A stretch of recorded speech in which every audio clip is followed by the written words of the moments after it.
everybody, and welcome to this episode of G Bear's Off-Grid Ways, a homestead in the desert. And I'm working on the solar panel that's going to go on the van for the van system and replace the two 100-watt Harbor Freight panels I have up there. So, before I get over and show you what I did so far on the van, I got my panel sitting here. Backside in the shade, and backside facing me so that the sun isn't putting any power directly into this thing. All right. Now, take my word for it. I just used my multimeter on it, and I checked the output from the wires as it's sitting right here in the shade. This is the shady side, as you can see. This is the shady side of the container, and the face of it is actually up against the wood to try to block as much light as possible. So the fact is that when you're hooking up solar panels, you don't want to do them with the sunlight beating on them with power going through them, because you could get a spark and a short and damage your electronic equipment. So you always want to cover them. So for those of you thinking, well, it's shady here, so it's not really in direct sunlight. When I put my multimeter on there, check the voltage output on there. Here it says open circuit voltage is 40.5 volts, or 40.5 volts, okay? As it's sitting, I was getting 34.8 volts right here, okay? So by having it in the shade and the face away from the light doesn't really help it. But these are good mono panels. Like I said, I got these for a song and a dance, and my friend sold these to me at my cost for $110.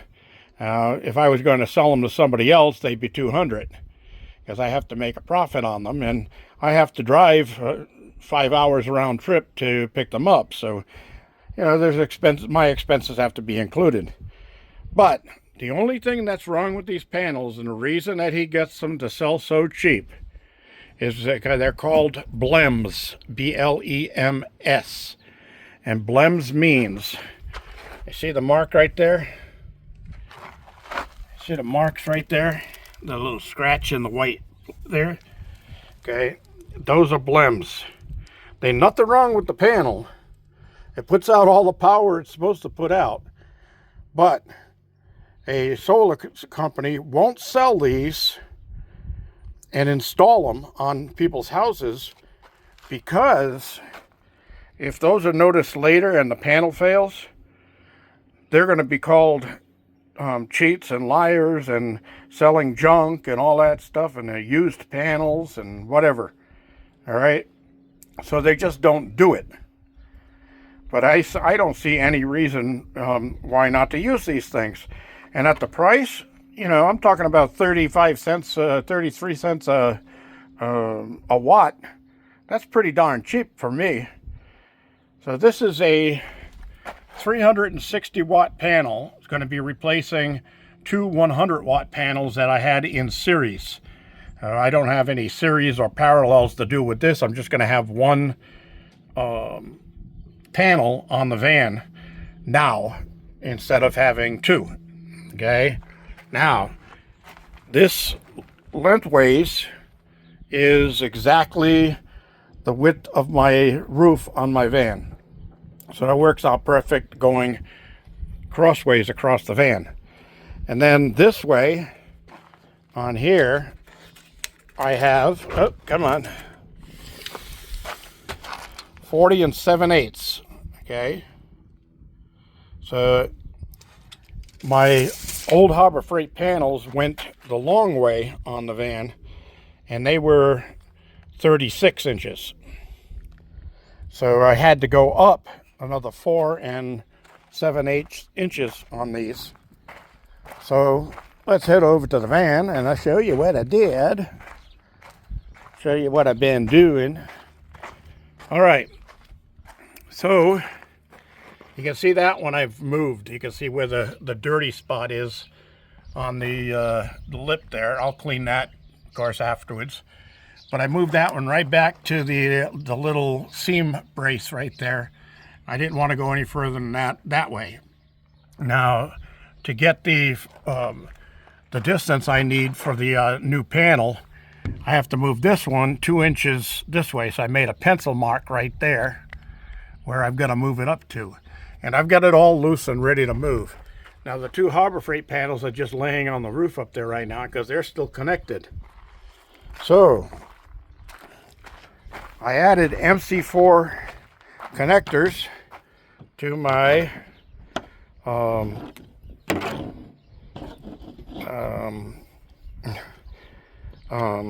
cable.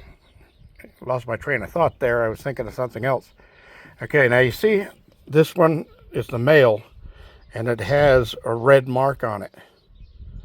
All right, now I have it on the black, which would be the they actually call these the female, and this one is called the male.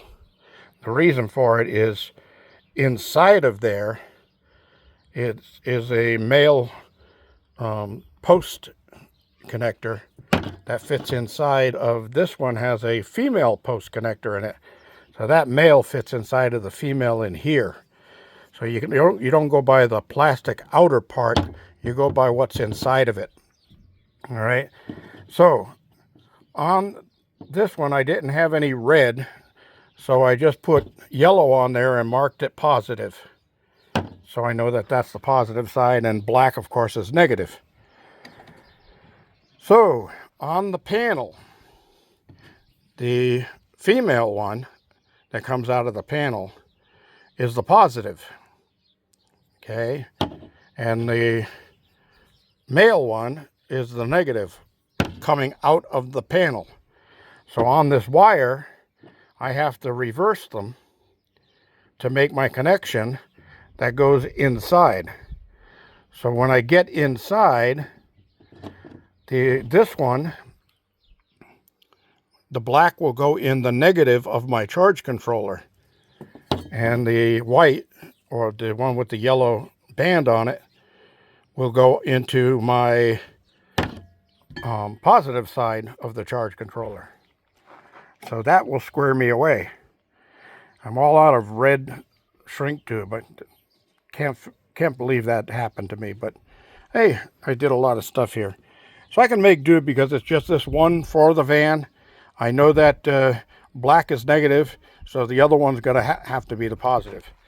So I've got it going through on this SO cord, and this is 10 gauge fine stranded SO. It'll work out great. Now what I've got to do next is, the reason I'm shooting this part of the video is because I didn't want to get too far ahead and you guys not see what's going on out here. But you see, I got the wires hooked up there. Now the thing is, on the Harbor Freight panels, this was the wire is 14 gauge. So I used a piece of 14 gauge SO extension cord to go through into the van and into the charge controller. That's not going to handle it for this larger panel. I got to go up to at least 12 gauge wire. So I'm putting in the 10 gauge, which is even a little bit larger, and it's just a short run. So my power loss between the panel and the charge controller will be nil. There won't be anything there, okay? So as you can see, I had this hot glued into place to keep water out and all of that. Well, on the new cord that I'm going to be putting through, I have to enlarge that hole, and I will be adding this grommet. Now this grommet will fit tight around the metal of the van where I drilled the hole, and the SO cord will go through the middle of it, and then I'll coat it just before I pull the last inch in. I'll coat it with hot glue and pull it in so it seals tight on there. All right, so I'll be sure to have a nice watertight seal on the side of the van. I've been running the fan and my refrigerator and all that stuff here today, and it's hot. I mean, it is really hot today. It's supposed to be even hotter tomorrow. But you can see I'm down to 13.4 on the battery, or 13.5 it just jumped to. And that's doing it with just 200 watts of solar. But the 200 watts of solar is just barely covering the 100 and something watts it takes to run the refrigerator, and then whatever watts it's using to run the fan, and then the watt loss that I have from this old inverter.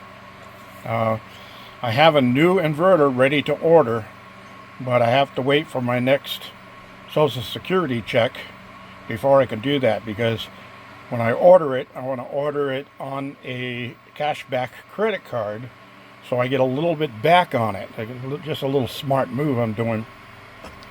And then I'll pay the money on the credit card to eliminate the cost of the unit, but I earn money that way with the cashback. All right. Oh, that's where we stand. I'm going to pause this. I'll get back to you as soon as I get to the next step. Okay, everybody, I'm back. It's been a couple of hours for me, only a couple of minutes for you. Well, not even minutes, it's just a couple of seconds for you. But I got the install part done. All I've got to do is the dress up part now. So you can see I got extra wire hanging here. I always leave extra because if something happens and I have to cut it off, then I got extra and I don't have to throw the piece away and buy a whole new piece. So that'll actually tuck down inside of the wall where it won't be exposed, and then I'll be tying it into place with little conduit clamps so it doesn't bounce around and make a bunch of noise. But look at this. I was down to 13.2 while the solar panels were disconnected and everything was still running in here. I just now made the final connection right there with the solar in the right place, and my WATTCYCLE charge controller is happy. It's got 14.2 in it right now and still running all my extra stuff here. So that's definitely a plus. Now, my other whoops dang it was, I said the panel was same width as the van. Well, it is, but guess what? It's wider than the rack that I had, because this rack actually goes inside by another 1.25 inches on each side. So it wouldn't fit that way. I had to do it this way, lengthways. Now, because it's got such a long span across here, I'm going to be putting in 2 pieces of angle iron from that rack to that rack under this edge. And I'll put a couple of screws in to fasten it in place so it holds the panel from flopping and flexing. And then, of course, all of this stuff has to get tied up in place, because I can't have that just constantly banging on the roof of the van while I'm driving. So I haven't figured out what I'm going to do here, but I think what I am going to do is I'm going to put it down like that, and I'll put a conduit strap over it and hot glue it down to the roof of the van. The hot glue won't hurt the van paint or anything like that, and it should hold it in place. You can see where I was here, and I had to move it all the way over to there. That's a good 2 feet. But it's in. It's collecting sun. Can you see the sun soaking into it? Yeah, right. Anyway, there's the leftover piece of SO cord that I cut off after I got what I wanted in. And you can see here where I put the grommet in. It's got a nice seal. Can I see what I'm doing here? Hey, where are you? There it is. Okay, the sun is right in my eyes when I look over the top of the van. So anyway, that's in. And I used the step drill, of course, to drill the hole I needed. And I've got myself a heck of a system going here. I'm curious to see how this is going to be, how fast it's going to charge these batteries in the morning after running all night long. Interesting stuff. Well, what I can do here is let's see what kind of voltage is coming in on that panel right now. I got my WATTCYCLE meter here. I love this WATTCYCLE meter.